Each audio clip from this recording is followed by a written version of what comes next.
আগামীতে আবারও দেখা হওয়ার প্রত্যাশা নিয়ে আজকের মতো এখানেই। আমার কথার মধ্যে যদি ভুল থাকে সেটা আমার অজ্ঞতা, আমার মূর্খতা, আমার ব্যর্থতা, আল্লাহ যেন আমাকে ক্ষমা করেন। ভালো যদি কিছু বলে থাকি সেটা আল্লাহ রাব্বুল আলামিন তৌফিক দিয়েছেন, শুকরিয়া তার। আর আমার চেয়ারম্যান সাহেবের মনে হয় ছোটখাটো একটা প্রশ্নের উত্তর দেন একটু। আপনারা সারা বাংলাদেশে হুজুর নাম করা হুজুর কত? মোবাইলে দেখলাম যে 5 জনের 5 রকম মত এই নামাজে। আপনারা হুজুর, আপনাদের পিছনে হাজার হাজার লোক নামাজ পড়ে, আপনাদের মধ্যে 12 রকম মত কেন? এটা একজন বললো, প্রথম যে লোক বক্তব্য দিলে আলহামদুলিল্লাহ না পড়লে তার পিছনে দাঁড়ায় নামাজ হবে না। আচ্ছা, মানে এখন মূল প্রশ্ন হলো আমাদের মত এত বেশি কেন? এইটা এত মত বক্তব্য দিচ্ছেন, সব শুনলাম, আমাদের মধ্যে দ্বিধাবন্ধ দিচ্ছেন তো আপনারা। একজন বললো যে নামাজ হবে না, আদৌ হবে না, তিনি খুব নাম করা উচিত, 5 জনের মধ্যে তিনি প্রথম। আচ্ছা, 2 জন বললো আদৌ নামাজ হবে না, পিছনে আরামদায়ক সূরা যদি না পড়ে। তারপরে একজন বললো না, আরামদায়ক পড়া যাবে না, একজন যখন জোরে ইমাম পড়বে তখন পিছনে পড়ার কোনো যুক্তি নেই।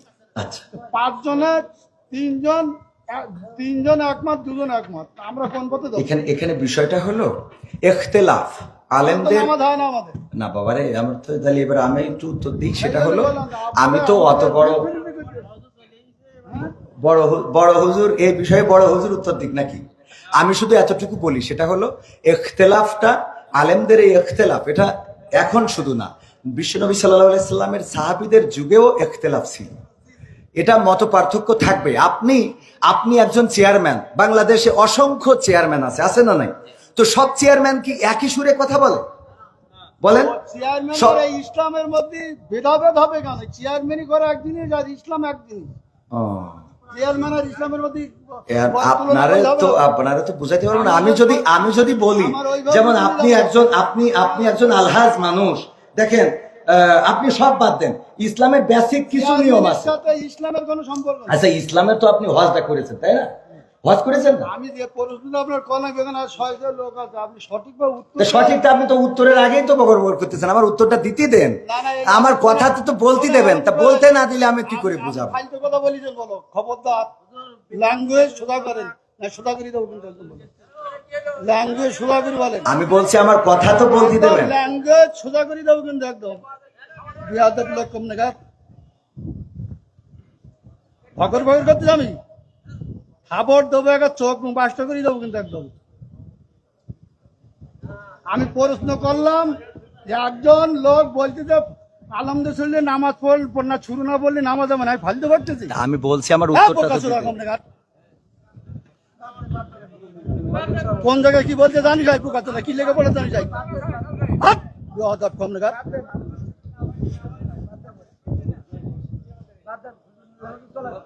একদম বাস্ত করে দেবো চোখ একদম।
আমার লাইভ